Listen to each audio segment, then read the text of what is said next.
प्रभु निराबाध, मुनि सुब्रत नाथ जी भगवान जी का एक नाम है। उनके जीवन में कभी किसी प्रकार की बाधा नहीं आती, और हमारा जीवन बिना बाधा के चलता नहीं।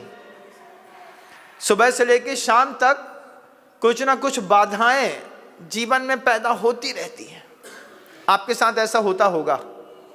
महाराज, तभी तो भगवान की आके पूजा करते हैं।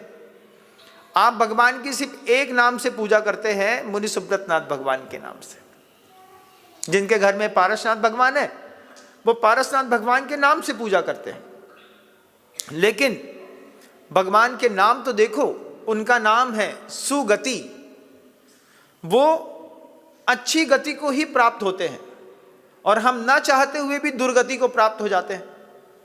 मंदिर जा रहे थे, रास्ते में किसी ने बोल रहा, क्यों चल रहे क्या हत्ती, अच्छा टाइम चल रहा है। तो मंदिर का चावल तो जेब में डाल दिया और गाड़ी में बैठ करके जुआ खेलने पहुंच गए। क्या सोच के निकले, कहाँ पहुंच गए। शाम को गिल्टी कॉन्शियस आता है दिमाग में, अरे मंदिर जा रहा था, यहाँ कहाँ पहुंच गया। लेकिन अरे आधा घंटे, बस आधा घंटे। दीपावली दशहरा का समय हो तो आदमी दिन रात कुछ नहीं देखता, आधा घंटे भी मिला है तो उसका लाभ ले लो। पत्ते खेलने का गति बिगड़ती है, लेकिन प्रभु की नहीं। प्रभु का नाम है सुबह सुवाक, एक नाम और है। जब भी बोलते हैं अच्छा बोलते हैं। हम जब भी बोलते हैं हमारे मुंह से गाली निकलती है। बिना गाली गलौच के जीवन ही नहीं चलता। कितनी कंट्रोवर्सी है एक संसारी की रहते हुए। आप में गुण तो चाहते हैं आप सब, मैं बोलूं तो लोग बोलें क्या बोलते हैं वो, लेकिन बोलते बोलते भी कुछ ऐसा निकल जाता है, ना चाहते हुए भी हमारी जुबान से बात निकलती है और सामने वाले को दुख दे जाती है। हमने दुख देने की कोशिश नहीं की, लेकिन उसका अर्थ वैसा निकाल लिया जाता है।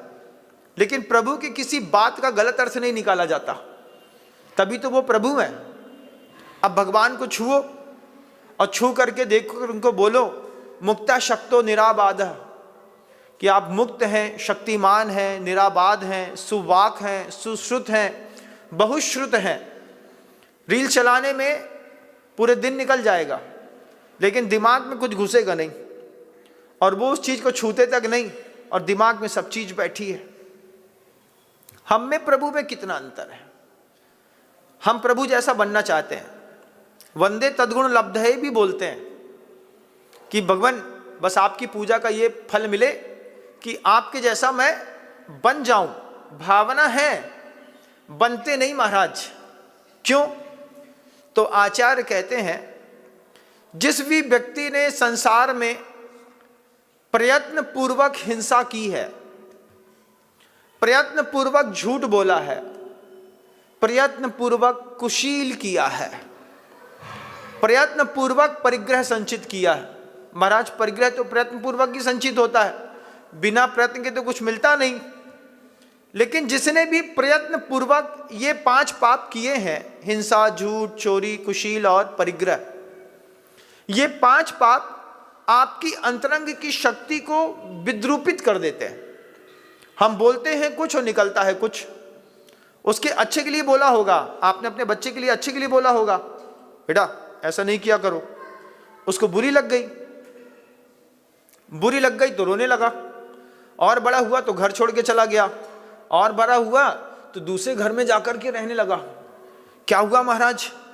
बोले महाराज बोला तो उसके अच्छे के लिए था कि बेटा ये धंधा अच्छा नहीं है, लेकिन वो माना नहीं, दूसरा ही धंधा पकड़ लिया। अब क्या हुआ? अब महाराज एक ही लड़का है, उसकी अलग रोटी बनती है, हमारी अलग रोटी बनती है। कैसे कर्म के उदय आपके जीवन में लगातार आ रहे हैं। इन आते हुए कर्मों के लिए एकमात्र कर्म कारण है प्रयत्न पूर्वक किए गए पाप। एक अज्ञानता में हुए पाप। हम चाहते नहीं थे, धक्का मारा, कोई गिर गया, मर गया, अज्ञानता में हुआ पाप। ट्रक ड्राइवर बस लेकर के जा रहा था, 200 लोग बैठे थे उस गाड़ी में, पूरी की पूरी गाड़ी नदी में नीचे गिर गई, 180 मर गए। ड्राइवर को कोई सजा नहीं है। क्यों? प्रयत्न पूर्वक नहीं किया, लेकिन मर गए। मर भी गए तो भी ड्राइवर को कुछ नहीं है, 2-4 महीने की जेल होगी, असावधानी पूर्वक चला रहा था, उसके बाद छोड़ देंगे, फिर ट्रक चलाने लगेगा, फिर बस चलाने लगेगा। एक कसाब को देखना, AK-47 से उसकी पूरी टीम ने मिलकर के 150-200 लोग मारे। कसाब ने कितने मारे? 26 लोग मारे मात्र कसाब ने। 26 लोग मारे एक तरफ, लेकिन उसको फांसी पर लटका दिया। फांसी पर क्यों लटकाया? क्योंकि प्रयत्न पूर्वक हिंसा करी है, फांसी मिलेगी। अबुद्धि पूर्वक गलती से कुछ हो गया है, दंड नहीं मिलेगा। आप अपने जीवन में कितनी हिंसा ऐसी है जो प्रयत्न पूर्वक करते हैं? उस प्रयत्न पूर्वक की गई हिंसा, प्रयत्न पूर्वक किया गया झूठ, प्रयत्न पूर्वक की गई चोरी। महाराज के कमरे में कोई व्यक्ति श्रावक अपनी पूजा की थाली छोड़ करके चला गया और आप उसको उठा करके लेकर के चले गए। आपने देखा चांदी के बर्तन हैं, कोई देख नहीं रहा है। श्रावक सोचा होगा मुनिराज के कमरे में कौन चोरी करने का भाव लेकर के आएगा, लेकिन मुनिराज के कमरे से श्रावक ने एक शावक रख गया, एक शावक चुरा करके ले गया। ये चोरी कैसी थी?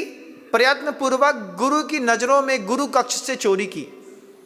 चोरी तो कर ली, कोई बात नहीं। जिसने भी चोरी करी है, कल को उसकी छाती काटी जाएगी, क्योंकि आज उस चोरी किए गए धन से, जिसका धन चोरी गया है, उसकी छाती दुख रही है।